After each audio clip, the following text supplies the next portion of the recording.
We just go into the pit, and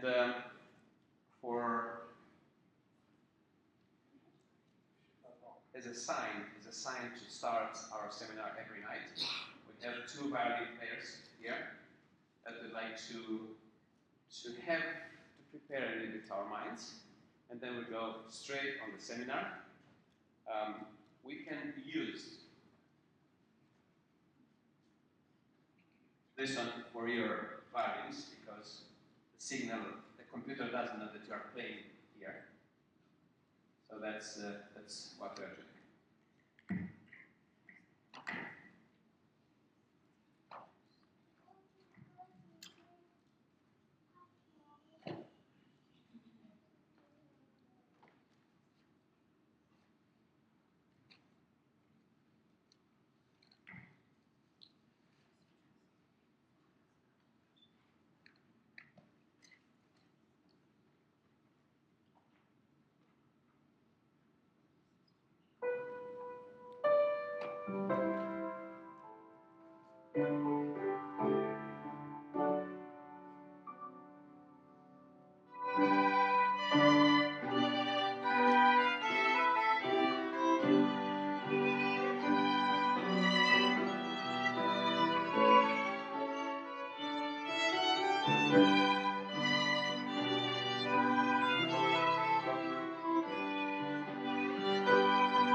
About time to start the seminar, so I know Dr. Mueller from many years ago. So we have some kind of history into all areas of this life, starting with communist Romania, and after that, when we started to visit the Western Europe, buying cars and bringing them back to the country of Romania, and having fun traveling around Europe, surprising them sometime, calling them in the middle of the night. So, Horst, how are you doing? Oh, we are here in transit to your city. Can we stop by to see you? Okay. How many are you? About 10, 15, 20 people. Oh, really? So that's that. Horst, please welcome to our remote place into the nice city of Vienna. Well, it's my pleasure to be here. I thank you for the invitation, and I hope that we will have a good week together in studying the human being. Now, as a physician, what is most important to know about the human being? As a physician, I think the most important thing is to know why he gets sick. So when he comes to you with his diseases, you just immediately know what to diagnose and what to do about it. So there are 2 or 3 things that we need in our first approach of the patient have. And this is, we need to know why is he sick. And how can you know why is he sick if you don't know the construction of the human being? So a physician should know the human being, should he? And that's why he goes to school. That's why he goes to study. And I found myself 12 years ago, after school, after specialty, in my practice. And I realized something that I didn't realize until then, that what I was knowing about humanity was not enough. I knew to put a diagnosis. I could name the symptom, but I could not know where it comes from. I could also give a therapy, I could give a treatment, but I could not know why he's sick. Do you know for how many diseases there are treatments?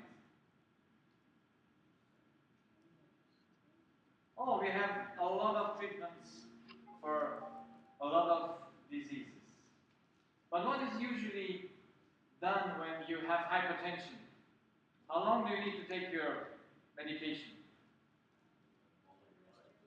The rest of your life. If you have cholesterol or if you have any other diseases that are difficult, then it is said that you have to take that treatment all the time. But that is just the therapy. If you would treat the cause, how much time would you need to take the treatment? Just as long as the cause is removed. So this is where I want to make a little bit an introduction to us to see what we can do. And I will give you a few cases that is good to start with so that you see the challenge of a medical doctor. It was last year and even 1.5 years before when I was challenged with a young lady. She is now 23, she was then 22, so 22 years old, and she had a tumor in her pituitary gland. You know where the pituitary gland is? It's somewhere here in the brain. We have a pituitary gland. Like there. Yes, this is the brain. And here it is on the right side, it is the right side, it is the left side. In this one pituitary gland, she had a tumor. And the question is, where does this tumor come from? The tumor produces a hormone that's called prolactin. And this hormone makes a lot of,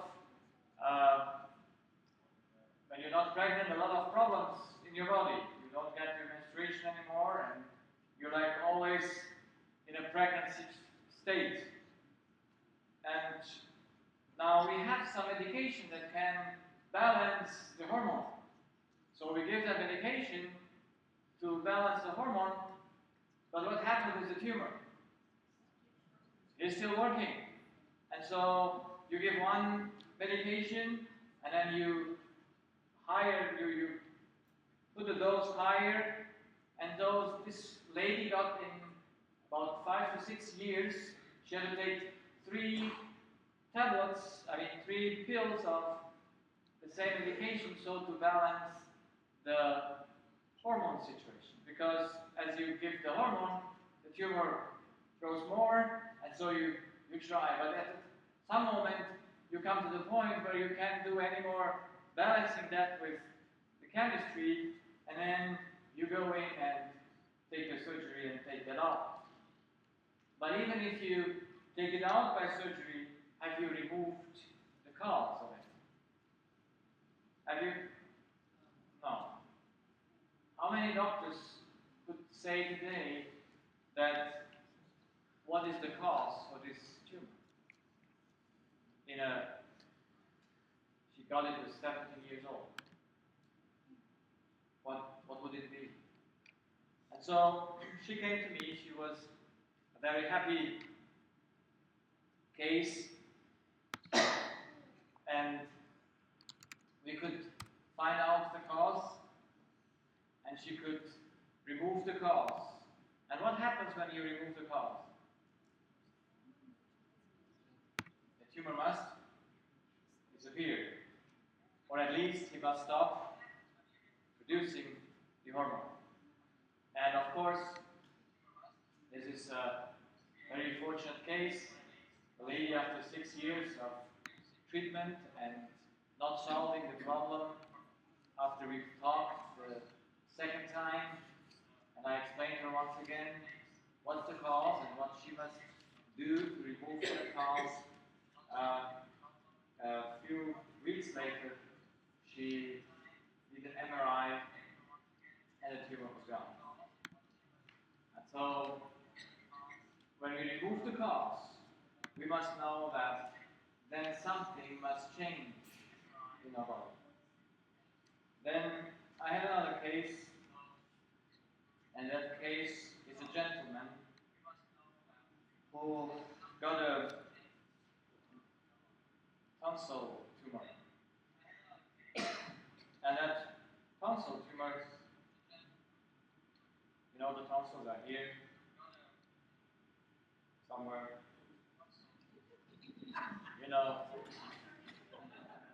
This. And he got it also on his right side. I must drink some water here.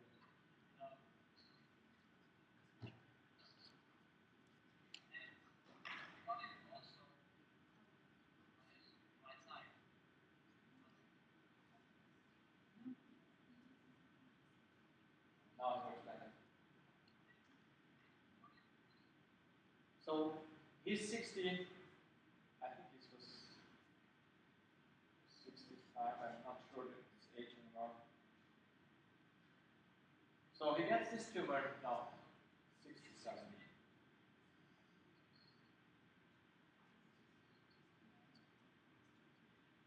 It's a male. And he got this tumor on his right tonsil. And this tumor started bleeding, and so it was cancer. And of course, we have a lot of possibility to treat that cancer, do we? And we can take it out. But who can say why does the tumor come on his right tonsil? This gentleman never smoked, never drank alcohol. Why did he get the tumor? And so he came and we met together. And he was a special case because he knows my presentations for a few years ago. He knows them because I'm doing health talks, higher seminars since about 2009. And he knows me maybe from 2010, 12. And when he called me, he said, I have this tumor. He said, but I don't have a cause like you say. I appreciate your approach, but with me, that doesn't fit. Now, can it be that the tumor comes without a cause? Can you ever get cancer without having a cause of it? No. It's not possible. And so, he also came and we talked together, and we could, in less than a half an hour, find out what's the cause. And of course, I promised to the patient that it's not too far in the progress of the disease, that if we remove the cause, we have the best chances to get healed even from a tumor like this. But of course, I cannot do anything to remove the cause. I can only show the patient where the problem is. So, his case, I don't know how it went. It was last year in October or November when I talked to him. I haven't heard since then from him, and I usually don't go after patients to ask them how they do, because it's not my duty to do. I have much work, but sometimes some patients come back and they are happy that something got changed. I have another case I just met recently, a 15-year-old girl. She's 15. And she's a girl. And she came to me because she was diagnosed last year with colitis ulcerosa. This is the colon, supposed to be. And the colitis is something where you get ulcers on the mucosa of your colon. And then you get a stool that has blood in it. You get difficulties, you get bleeding, pain. So this is called an autoimmune disease, where certain antibodies are made in your bone marrow, and they are specifically made for the colon mucosa, and they come and attack this place here and do the ulcers and the destruction. And now, do you know the cause of this disease? She's 15 years old. Well, when we have some of this, we might say, yes, it's stress, but what kind of stress in a 15-year-old girl? How can you approach it? So, it was a good case. I mean, since she met me this year, I could very fast talk to the mother and we could figure out precisely the cause. She's now going to different doctors, and you know the prognosis of this disease? They give you some medication. There are two kinds of it. First, they suppress your immune system, they suppress your bone marrow so that the antibody should not be made, but also they give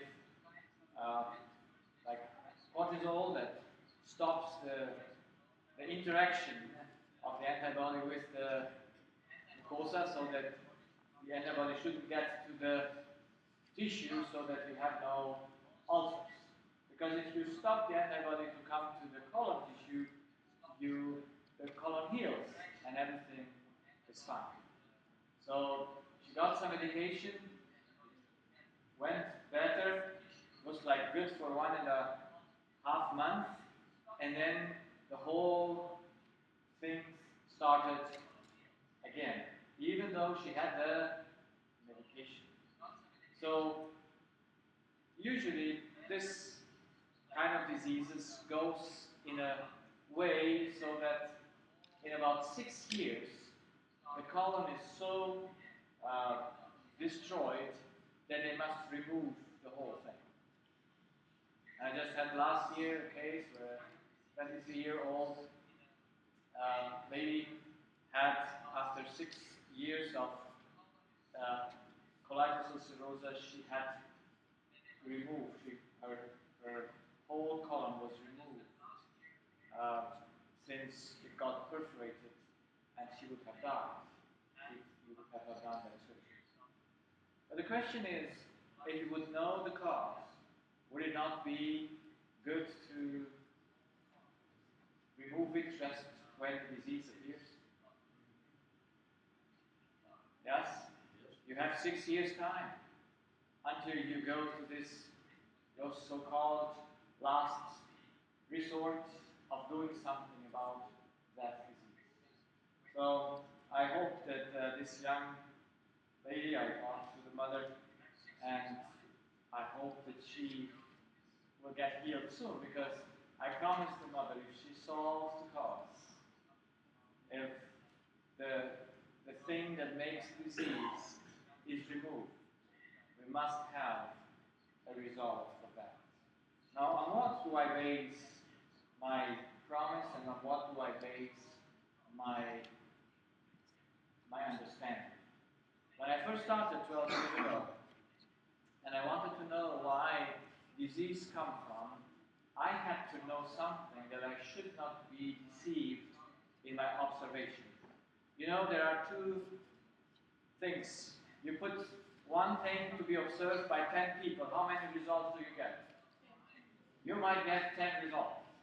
So observation alone won't bring us on the right track. Yes? But can we do it without observation? No, we must have observation to find out the cause.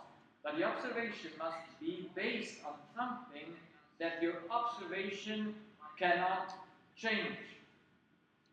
And there is something in nature that your observation cannot change. What is that in nature? This is a very simple thing. We saw it on the advertising. It's the law of nature. And I call it the law of life. In the law, how much change do you have? How much possibilities do you have? You see, the laws of nature, where humanity was made to walk on, they are unchangeable. You see, these borders here, they cannot be removed.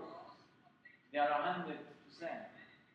And if the human being would stay in the law that nature has put there, how much disease would we have? Yes, so inside the law, if we would walk that road inside the law, we would have no disease. So where do we find then disease? So disease must be here. It must be outside. So it's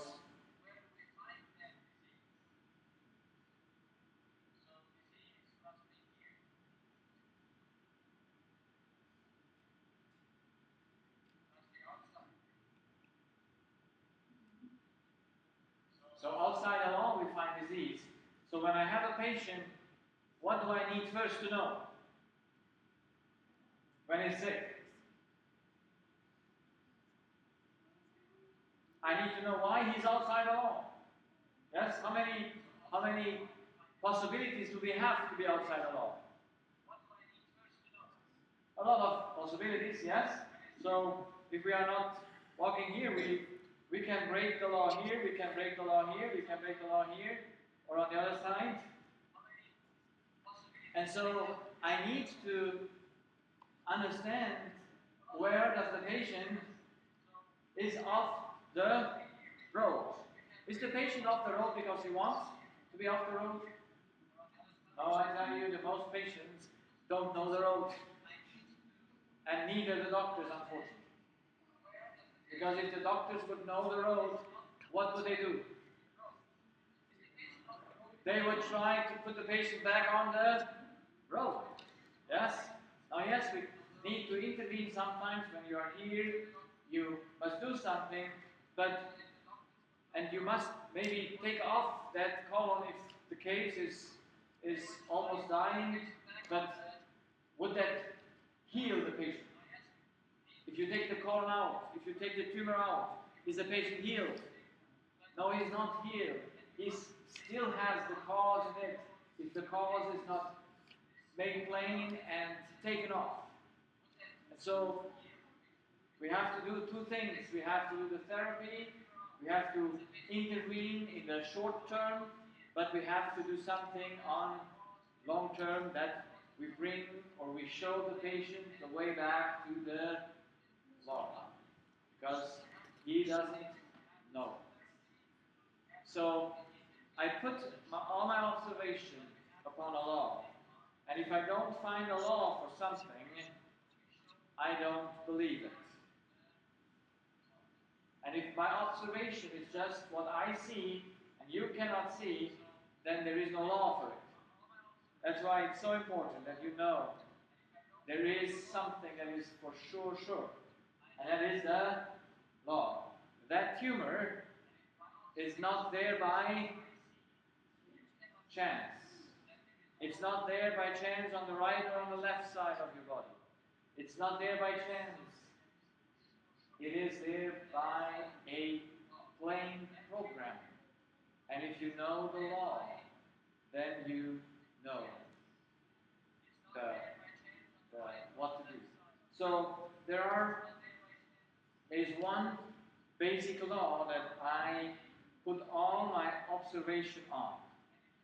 And that is the law that we call there is no effect without a cause. Why is there no effect without a cause?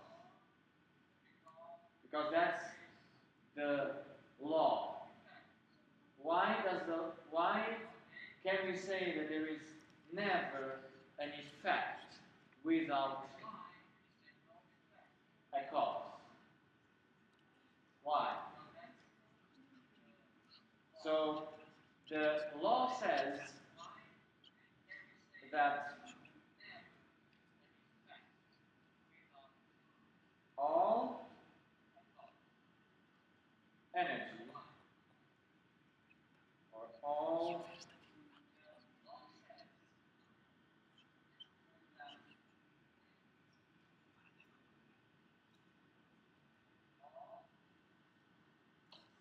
let's say formulate easily. Everything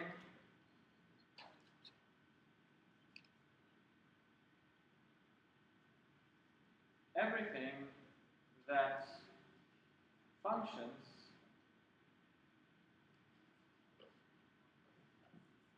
needs energy. Yes? Do you agree with that? Everything that functions needs energy. And where is this energy coming from?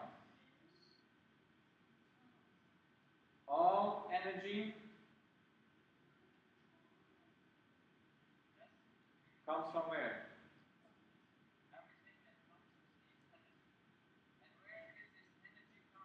Outside. Yes? All energy comes from outside. That means, why do we have for everything that functions an effect? Why do we have everything that functions? There must be a cause when we have something, because everything is moved by energy from outside. That's why we can never say that there can be an effect without a cause. If the energy would come from inside, we would say there is no cause. Have you got this? Was a little bit difficult to explain, but I try it again. So, since everything that is moved, since everything that moves must be moved, yes, there is always a cause for every effect. Now tell me, if the tonsil gets sick, where does the energy come from? From inside the tonsil or from outside the tonsil? If your colon gets sick, where is the cause? In the colon or outside the colon? Outside. So it's very important that you're with me here on this point, because it's very important. When we look to the cancer, where do we think that the cause is? in the cell or outside the cell? It must be outside. But all our research go where? Or almost all research. We go inside, and this is one of our basic inconsequence of thinking and approaching the law. If every energy, and I say to you, every doctor knows that. Everyone who has made basic studies, even children in school learn that every effect must have a cause, and you can never have an effect without a cause. That's why the energy must come from outside. So would you ever, when your car is bumped, look into that piece and say, why did it got broken? Yeah, so you would never look to that, would you? You would always search for a thing that hit that piece of how to call it, metal. Yeah. So that's an important thing. Whenever you have a damaged stomach, whenever you have a damaged ear, whenever you have a damaged something in your body, you know the damage must be from outside. Where you find the damage, you don't find the cause. You only from the damage can take a research to see where did the damage come from, but you know where the damage is, the cause is not. It's a very important way to think. Then you don't get in problem, because if this young lady that came to me with her mother, 50-year-old girl, with her colitis ulcerosa, if I would say, okay, the cause must be in the colon, what do we need to do?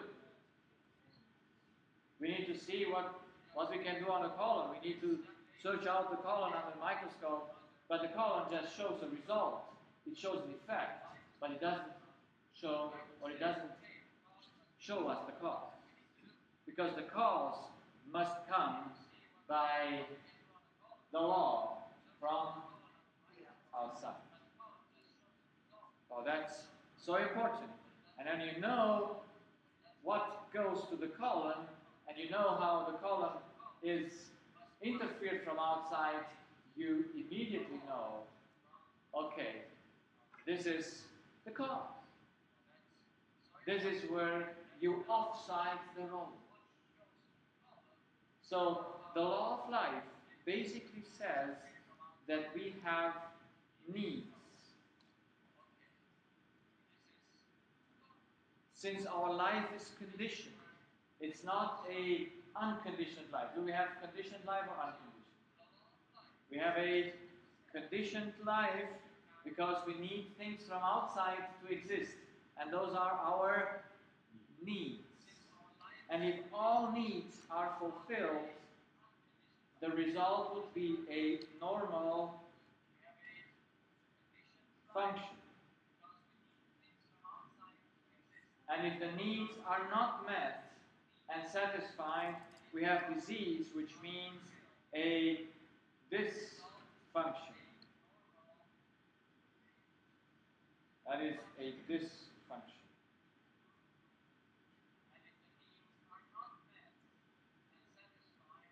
So, those are the two things. We have a normal function, that is health.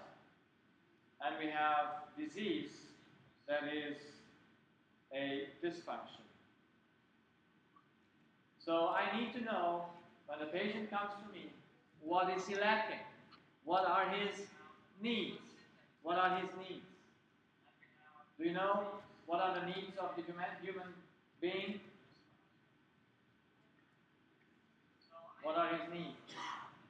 He has physical needs, yes. And he has physical needs, and he has also a spiritual need. Emotional needs.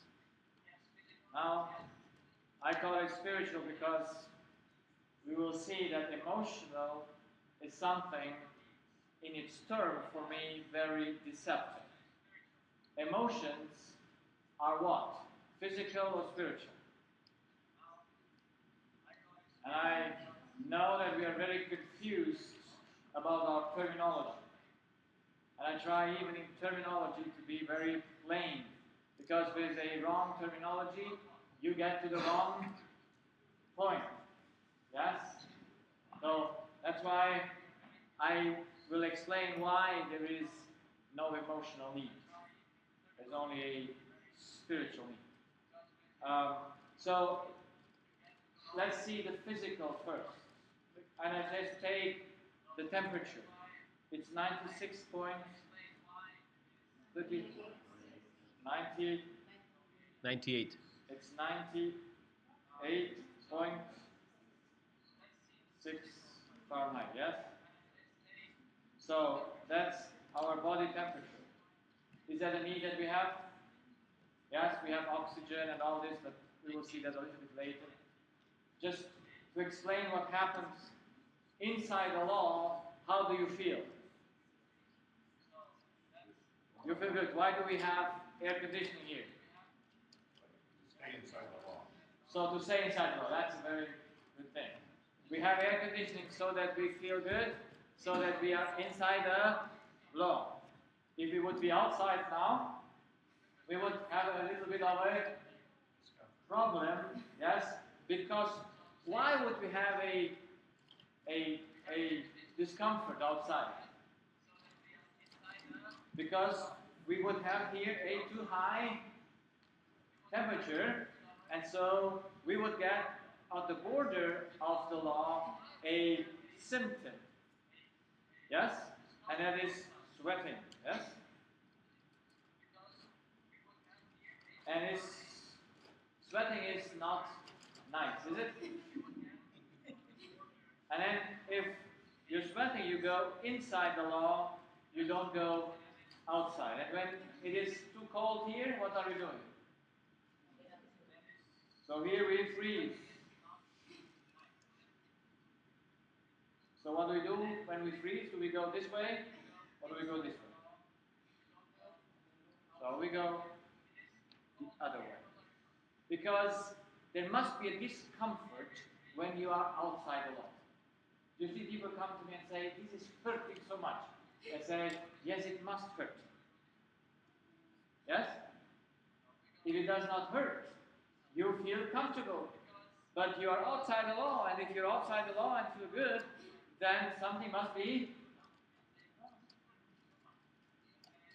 So every symptom that is discomfort must be that something is not right. You see, people doesn't go to the doctor because they feel good. Yes? Of course, there is a feel good, even that is too high, also pathological. But at least we know that there is a discomfort when we have an issue. So when we are hungry, we know what we miss, do we? When we are thirsty, we know what we miss. When we are tired, we know what we miss. But if you have a colitis or a tumor, what do you miss? Understand? There must be something you miss, that you have a dysfunction outside the law. So I was in my practice, and I was sitting there in front of my patient, and they told me their symptoms, and I knew treatment for that, but I had no idea what was the cause. And I said, I must find out. And so I started to talk with my patient. And in my first 2.5 years, I discovered that what I never learned in medical school, that humans have a spiritual need, which was in the center of all their talks to me. You know what that spiritual need is? It concludes all of our needs. Girls, it is love. Now tell me, is love physical or non-physical? Do you have a formula for love? A chemical formula? Can you say love is 10 carbon and 5 oxygen and 3 hydrogen? Do we have something like that? You see why we don't have in medicine a spiritual need? How much can you see love under the microscope? Can you? No. It's pure spiritual. The emotions are a result of what we think. We will see it in the function. But an emotion is not love. Because an emotion is something chemical. We can produce it chemically. But can we produce love chemically? You can never do it. You see, I would be the most richest doctor in the world.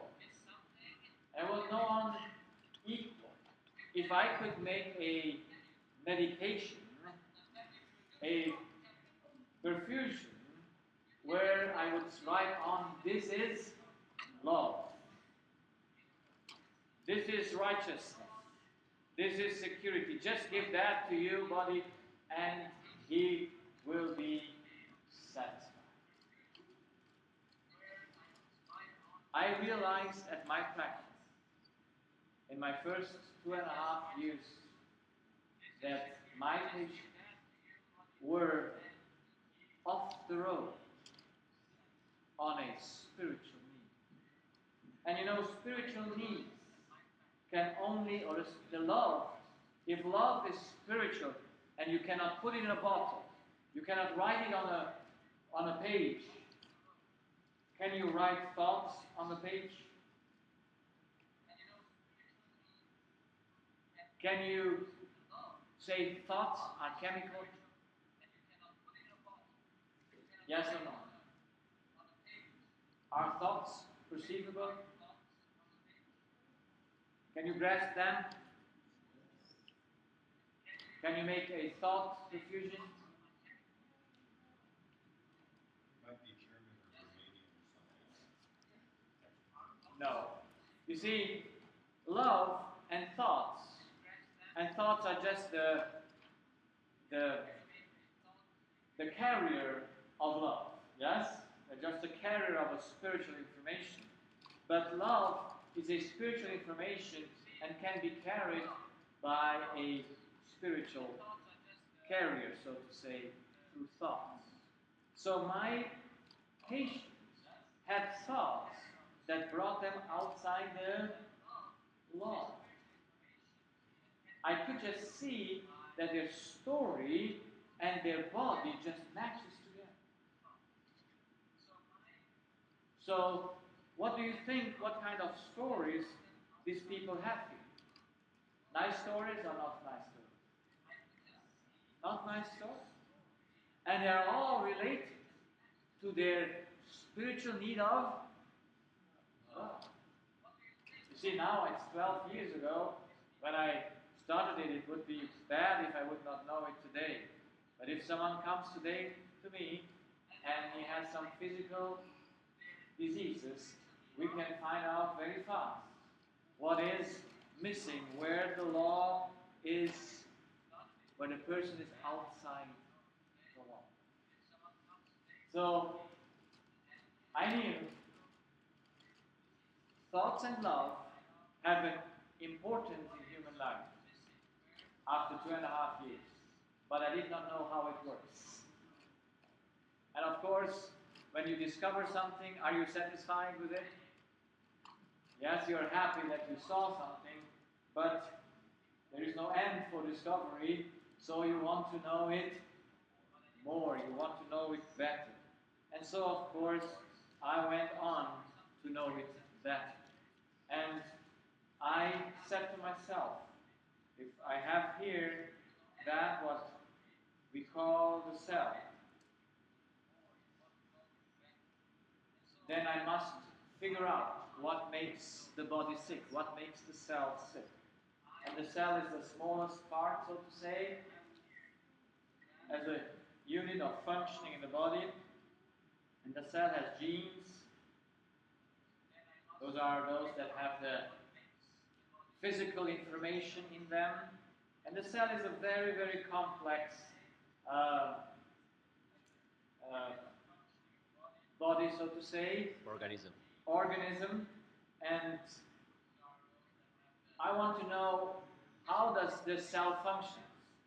I cannot go into details because the details will get lost in the cell, but at least we have to know how generally a cell functions and what is its purpose.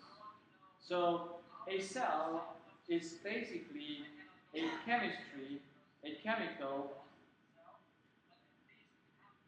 factory. Yes? Can you relate to that? Cell is a chemical factory. What's the purpose of a chemical factory? It must produce what? Chemicals. Yes? So it has a product. For whom is that product? Other cells. For other cells. Yes? So now we need to know, where is the cell conducted from? Where is the center, how a cell functions? Inside or outside the cell? Now you must get it, yes?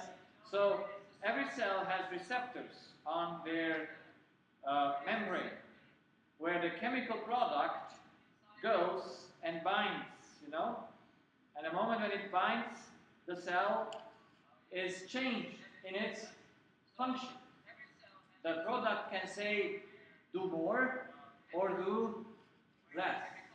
Or it even says, do nothing. Stop all production. Yeah? So this is where we have to understand the function. So every cell is conducted from outside. It's conducted through the cell membrane and not by the center of the cell. Yes, even if you take out the nucleus, the cell is still functioning as a chemical factory and still does its job. The only thing it cannot do is replicate. It will die finally when its ends come. So, when we are sick, what is our problem? When we are sick, we have always a chemical issue. Yes? Sickness is when the chemistry is damaged. Because in the end, everything becomes chemical. So when you have a depression, what kind of a problem do you have? You have a chemical disbalance. When you have a tumor, you have a chemical disbalance. When you have a colitis, when you have an allergy, what do you have? When you have pain, what do you have? A chemical imbalance. So when you have diabetes, yes, when you have hypertension, chemical disbalance. So let's go through all diseases and you will find out there are always a chemical disbalance. So now I need to know what brings the body into the chemical disbalance. Yes? So I want to look, why do I have the product that I have? If everything is correct, do I need to look? No? No need. There is no symptom, no pain, no dizziness, nothing that makes me to do something because everything looks fine.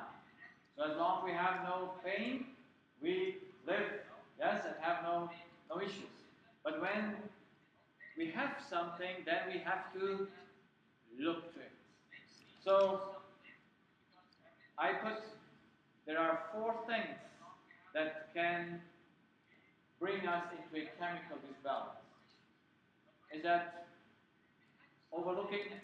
Yes, 4 general things that we can say that can bring us into this balance. So there are 4 questions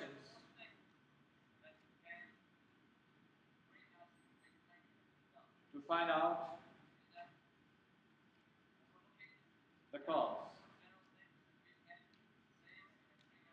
Yes, of the chemical disbalance. So we have the damage. And the question is the damage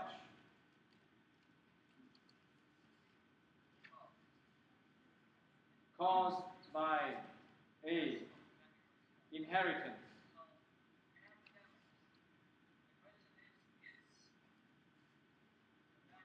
Can we inherit diseases? Yes. So there are, but I go by complete inheritance. Inheritance means we are coming from the past. Do we? Everything that we have is inheritance. We have nothing that is not inherited from the way we come from. It's just how we use it is not inherited, as we will see. But our functions, our bodies, and even our mind, as we will see, is inherited. But is the disease inherited? And so there are a few diseases that are inherited. And inherited diseases means where is the cause for this inherited disease? It is in the generation before us. Even before the 2 half cells of mother and father meet, the damage is already there. Okay? How much can you do here for the cause? Nothing. There is no healing for a inherited disease. Yes? That you can do nothing. So here is a big danger to put some diseases in inheritance, because what does that tell to the human mind when you are having an inherited disease? What information does that convey? You can do nothing. I mean, about the fault we will talk, it's not our fault, but it's just we don't know. So you can do nothing about the cause, so the only thing is you have to do a treatment that you have to do the whole lifetime because it is inherited. So we must be very careful what we believe as inherited or not. A disease that can be removed cannot be inherited. So there are only 2 to 3% of diseases that are inherited. So that's a good thing. So our 3 patients, do they have inherited diseases? These 3 patients that we saw at the beginning, do they have inherited diseases? No, none of them is inherited. Yes? Because then, what would, we say. So they are not inherited, they are there because there is a cause that is there in their life. The second question I put B is the damage done by an outside accident?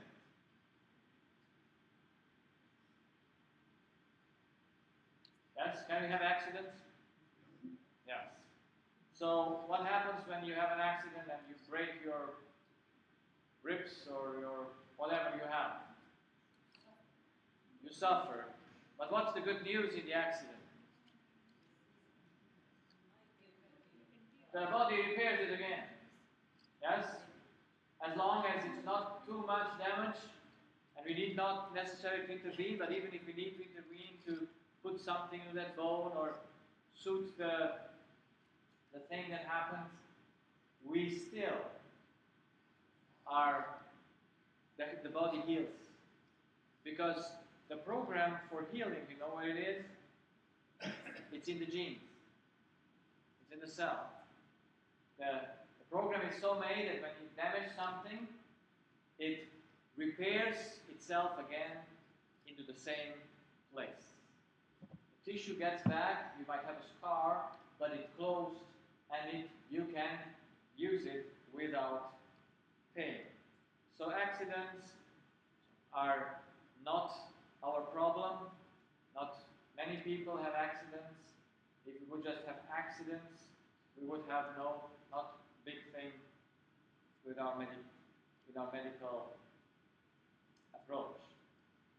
But are these 3 people, have they been in an accident? No, we can exclude that.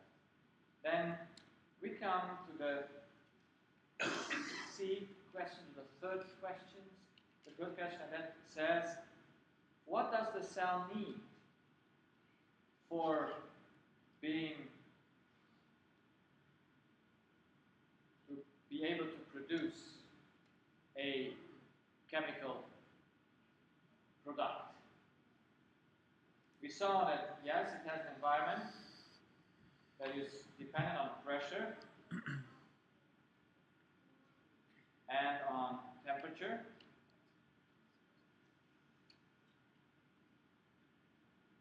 Those are the accidents, you know. But what does the cell need to be able to produce a chemical thing? It needs raw material.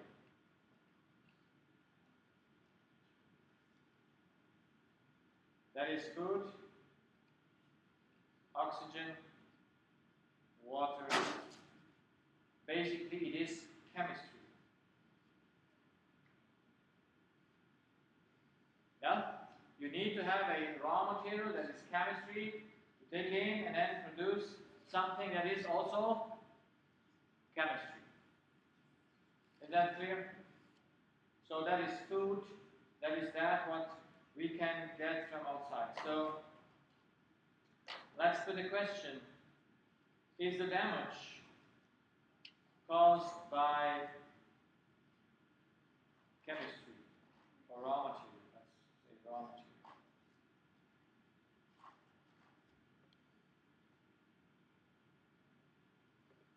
Let's see the 5 cases.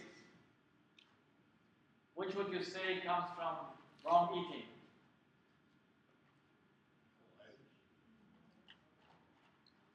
Maybe all 3 of them. Now this is a question where we need to know a little bit more than just one law. So, can some food that you eat, tell me in what measurement gets it into the right side of your brain and into the left side? In the same measurement or in different measurement? Pretty much the same. Well, how do you know? If you take a blood sample from your right arm or your left arm, what do you find? Or from your leg or from your head or wherever you go into the blood vessel, what do you get out? And how is there the content? The same everywhere. Why? Because there is a law how things in fluids are, managed. And so by this we know that in our blood we have the same components everywhere through the system.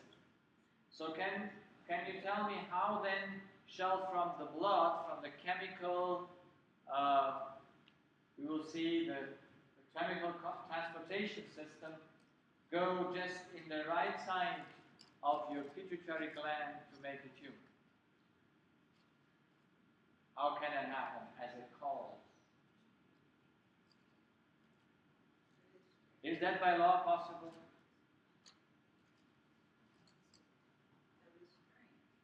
You have to reason with me, because we are reasonable beings.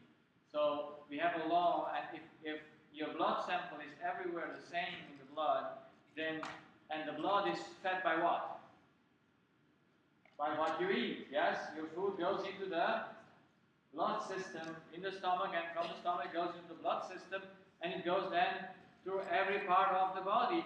And yes, if you would have a certain poison, that poison goes and attacks the same tissue in the whole body. But you have the same tissue in the right pituitary gland and in the left pituitary gland. Is that something strange that it just gets in one pituitary gland, the problem? It's strange. And then we come to the cancer. Is the cancer, interestingly, only on the right side of his tonsil? It's not his left tonsil there. Why is it so? Can this come from his food as a cause?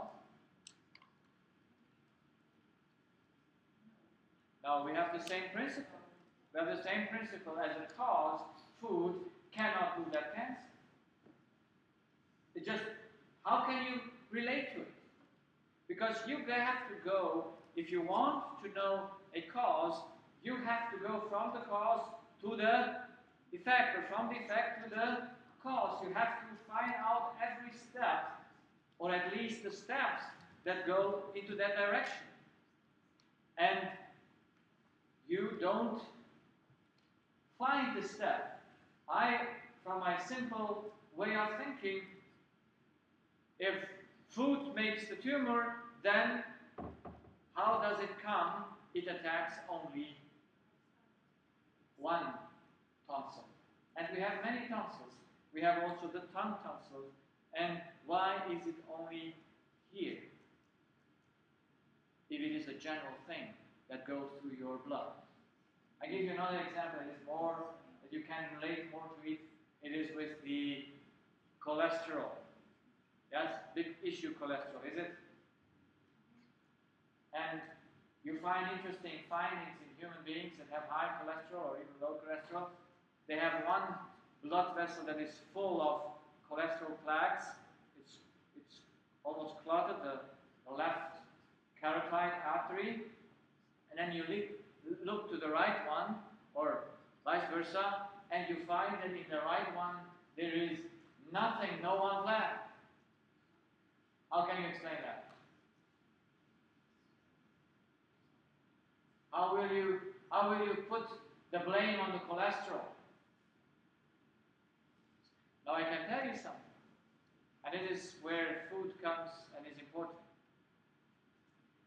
Since every effect in the end is chemical, we can undo effects by chemistry. But can we undo the cause with chemistry? If the cause is not chemistry. That's what is very important to understand. So, I can do something with food against the tumor. I can do something with food against the colitis. But do I remove the cause for it? I tell you, no. Here's one example that I always like to use. It's the gout. You know gout? Yeah?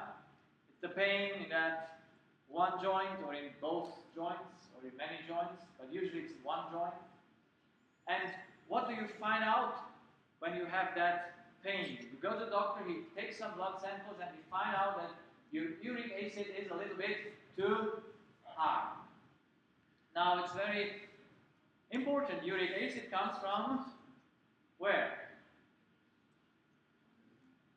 From the process out from the liver and so on. Yes? So it comes from how the food is digested. And now if you do not eat proteins, that is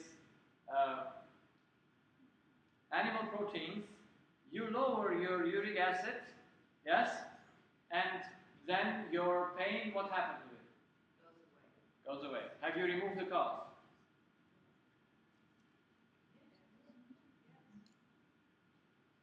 Because the uric acid, tell me, goes only in one joint or in all joints? How does it come that it doesn't make pain in other joints? How does it come? Because you see, only in that one joint, there are antibodies that come from your bone marrow. They don't go there and they act together with the uric acid and make that explosion in that one joint. And of course, if you take the uric acid out, then the explosion cannot happen. But have you solved the issue? Not yet. No. You just have treated the symptom. But you might think you have treated it well. But you see, there is a danger if you treat a symptom. You know what the danger is? I observed it.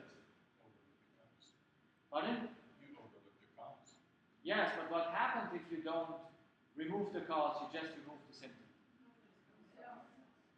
The problem is, if it doesn't come at the same place, it goes to another place. So you remove the tonsil, you get another disease. You remove the pituitary gland, you get another symptom. It just takes some time sometimes. If you take out the colon, of course, those antibodies that are made special for the colon, they cannot do anything. You can have thousands of them or millions in your blood. They can harm you because there's no point to attack.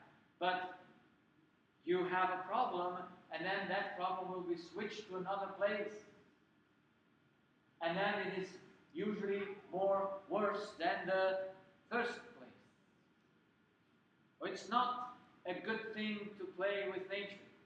It's not a good thing just to remove a symptom without understanding the cause and removing the cause as well. So we can do both, but if you do only one, and I saw this in my practice in many, many cases, you go to the doctor and they do the surgery for your nose, they open up your nose because it's too congested, and then after the surgery you get dizziness. It's just another place to show the same symptom. You take out your tonsils and you get knee problems. You take a surgery for your knee and you get asthma or COPD. You just switch. You take out the breast cancer from your right breast or left breast, and then it switches. After the surgery, you get ear problem at another place on the same side. So we cannot play with nature. We must know for sure the cause, but you cannot know the cause if you don't know how it works. Are you with me? Because you see, food is one, and I say this, lifestyle and food is one of those measurements that are not removing the cause. It just removes the symptom. But we are very happy. We have removed the symptoms.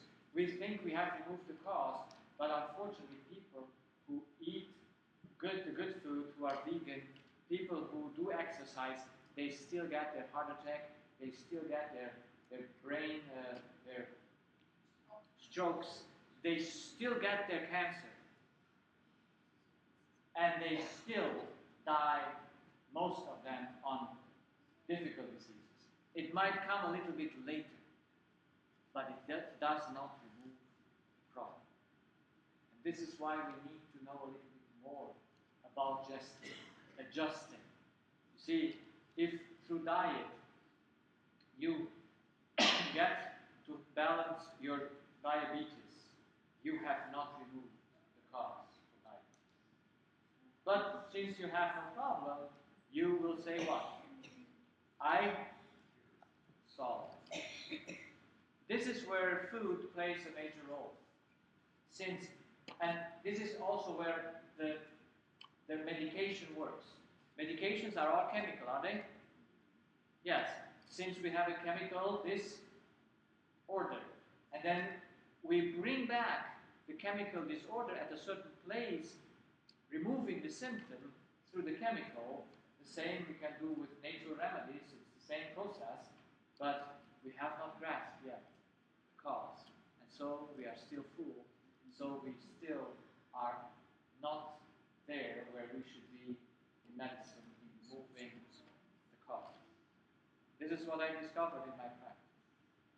And this is where the fourth thing comes in, and that's the question that is A, B, C, D. That's my fourth question, the most important question. That is, what does the cell still need to function well? You have a good cell, you inherited a good cell. You have no accidents, you have the good raw material, you take the right food, you take the vegan food, you take the vegetarian food, you do the things. But what is still missing in the picture? Well, yeah, but we have just related to the cell. What brings the cell into function? What's the energy for the cell? What is the energy for the cell? What is the energy for physical life? Do you know the energy of physical life? What it is? It is electricity, yes. Physical life lives by electricity.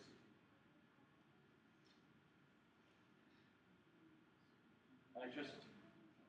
And now, electricity makes and drives on the functions. But from where does electricity come from? In the human body. How is it made? And here we have to put a question for the energy.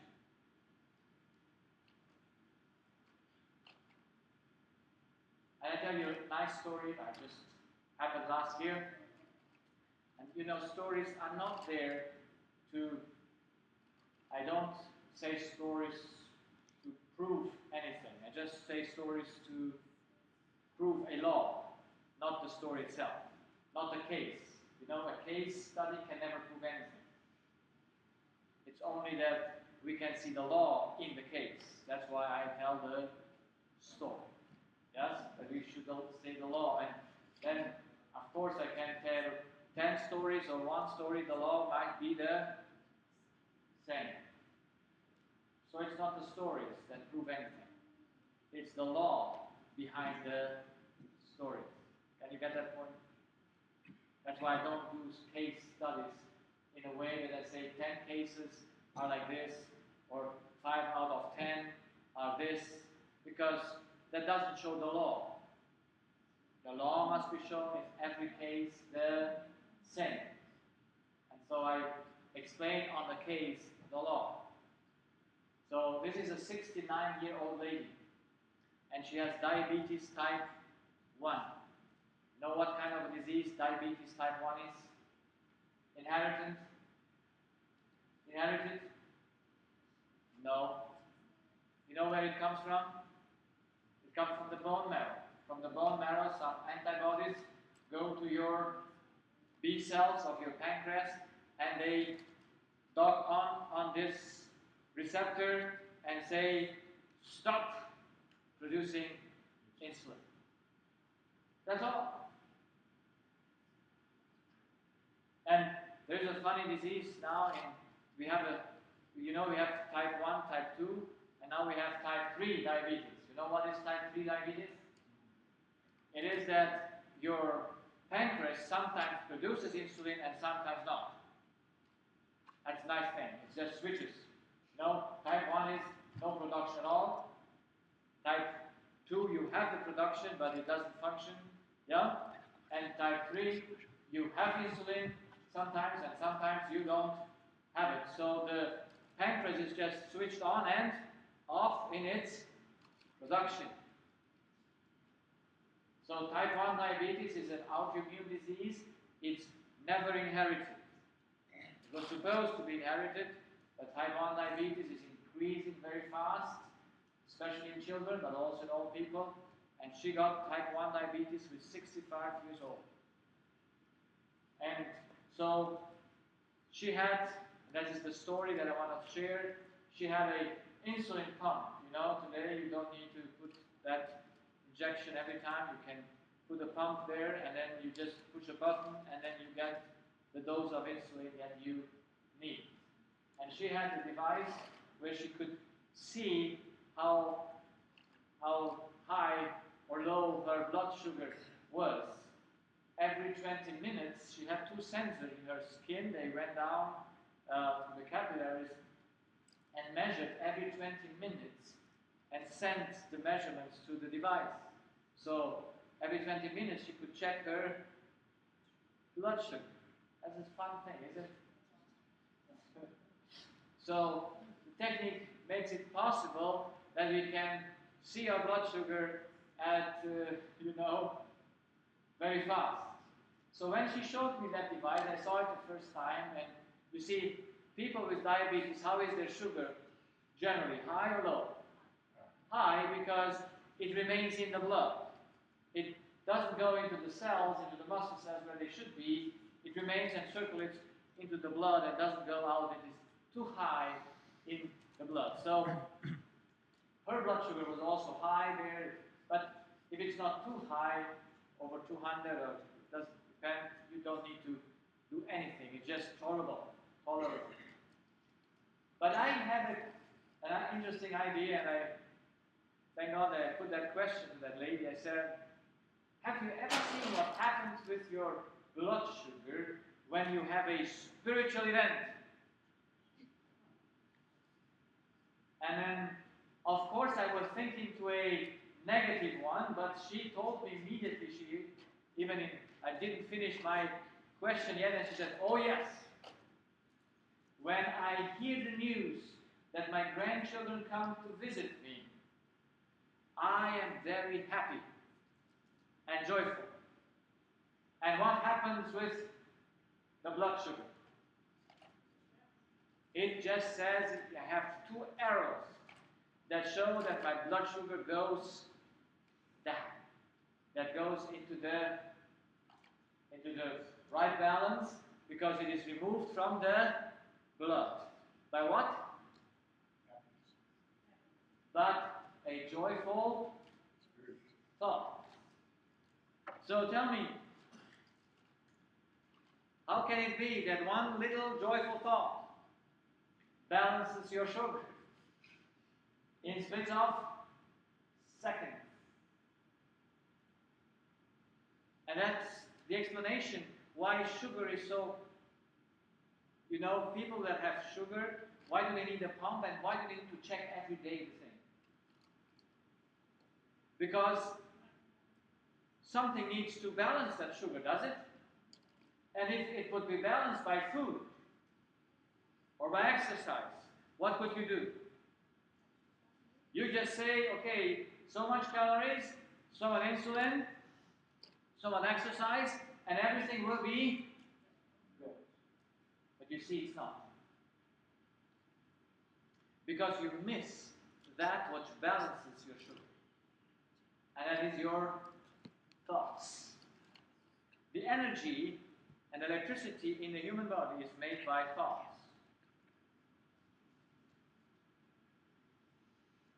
And you see, what is this lady expecting from the grandchildren? That they bring her chocolate? What? Yes, what is she relating the grandchildren to? She relates them to love. And so she gets joy and happiness. And interestingly, joy and happiness, what does it to your blood sugar? It just brings it into the right position. You see, blood sugar is very hard to to balance through medication, even through insulin, since it's all dependent on how that person thinks. If thoughts were unimportant in sugar level or in every balance level, we could just everything balance through chemistry.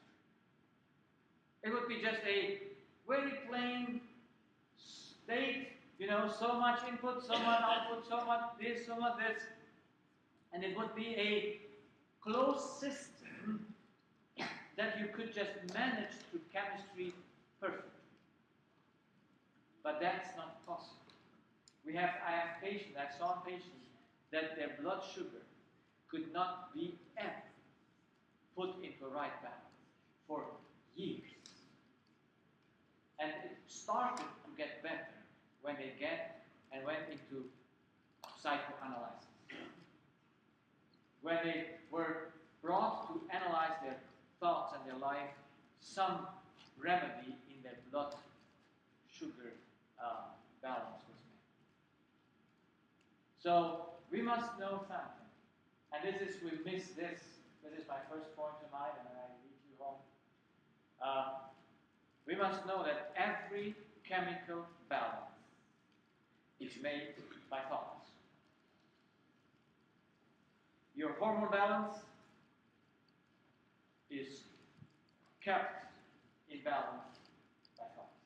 Now, of course, if you miss the raw material, you might have a disbalance too. But the balance is kept not by the chemistry. The balance is kept by what you think. If your blood pressure is high or low, yes, in the end, it's a disbalance of chemistry. You can have it also through chemical disbalance. But that's a one shot, so to say. Yes? It's not that you have it all the time. So, your hypertension, every balance, your glucose, we call that and when people have iron deficiency, when they have B12 deficiency, when they have all this deficiency, you must check not only the input of these raw materials, you must check who brings them in unbalance. Because you see, people have B12 deficiency and you can pump B12 in them through infusion and you still do not help them. Finally heal them from the disbalance, like it should. So, that makes that statement very plain and point. What we miss in medicine is that powers the body. And the body is powered by thoughts. And there is one gentleman I still honor, and I have his words in my practice. When I first started 12 years ago, I said, what should I put on the wall as a motto for my practice? And as I was starting in my Christian life anew, I wanted to put a nice word there. And I put it because it was a medical word.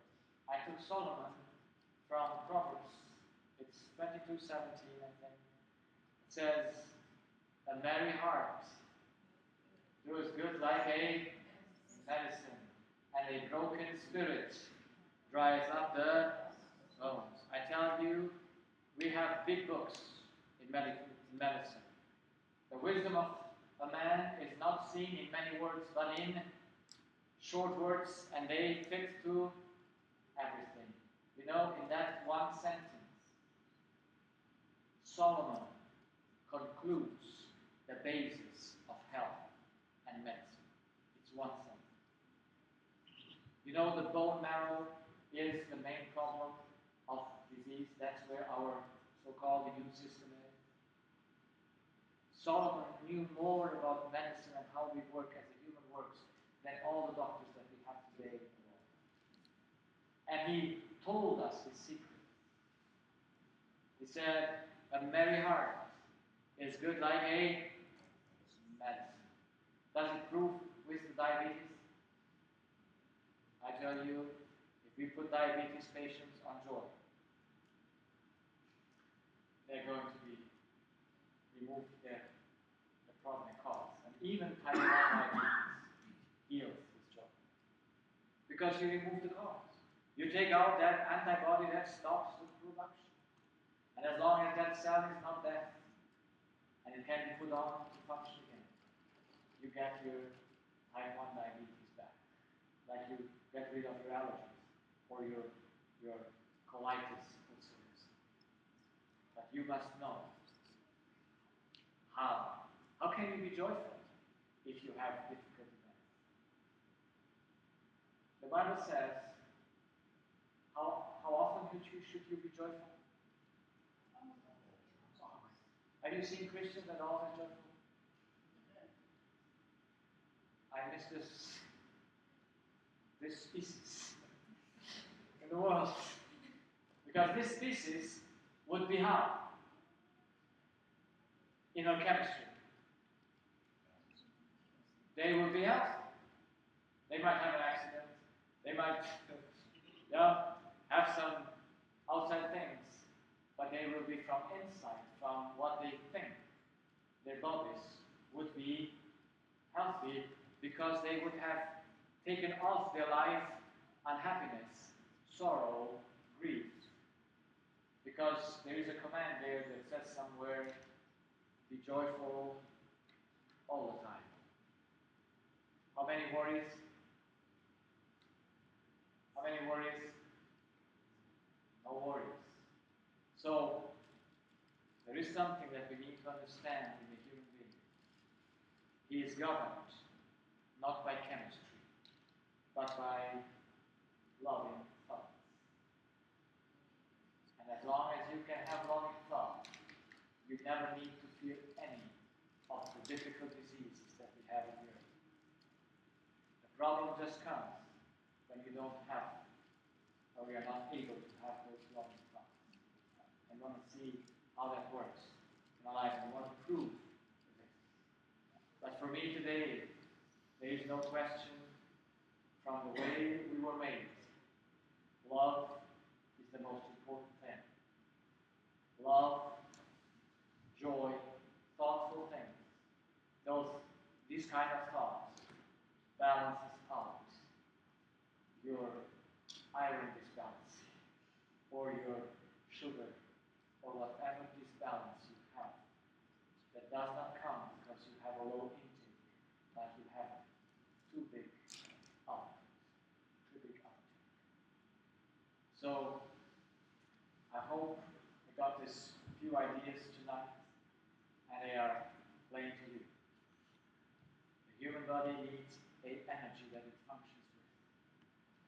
And if God made the human being, and God is love, by what must human being function? It must be functioned by love. That's why there must be, and we will see, the main problem why we are sick is because of the incapacity to love that we have. And if we don't understand this, then our lives will always be half healthy. We might undo with chemistry, with the chemical, allopath, homeopath, I don't know what, and natural remedies. You will do something about your systems. But if you don't get to the cause, you will always stay in a dangerous situation where whenever any disease can just hit you because you're not in that state of being always joyful. Because worries are in your life, which should not be there, and all the other things that are negative. And then they are a burden on our heart and on our body. So are there any questions for tonight's lecture?